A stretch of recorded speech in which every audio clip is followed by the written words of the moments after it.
This is bacon, and if you've ever had to make a lot of bacon for more than 2 people or yourself using one of these, you know you probably spent the whole morning in the kitchen. So today I'm going to show you how to make a ton of bacon using one of these in the oven so you can have this. Before we begin baking our bacon in the oven, there's an important decision point, and that's how do we like our bacon? Do we like it to dissolve in our mouth, which requires low and slow type of heat, or do we like a little bit more meat bite into it, which is going to be high and quick? If we're going for the low and slow, we're going to do 375 degrees for anywhere between 35 and 45 minutes until your desired crispiness. And if we want a little bit more bite, we're going to go higher heat, 425 for 20 to 30 minutes. You got this? I've got it.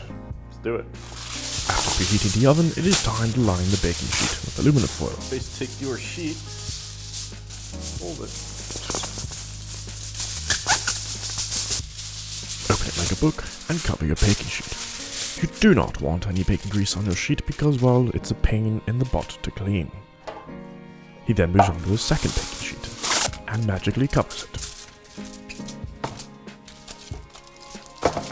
He begins lining the baking sheet with the bacon, about an inch apart. This gives it enough room to breathe and play.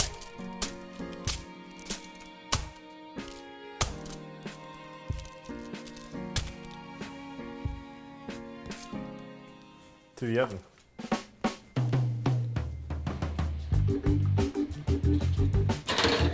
Using the low and slow method. Therefore, it's going to be in the oven for about 45 minutes, after which you will have the golden brown gift of the gods. Marvel in its glory.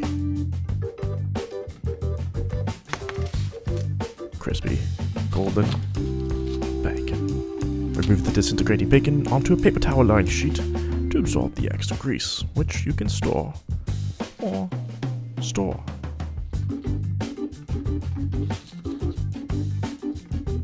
That is how you make bacon in the oven. And as you can see, it is both crispy and disintegrates. It is oh so good. If you like this video, share, like, and subscribe. Until next time, eat some bacon.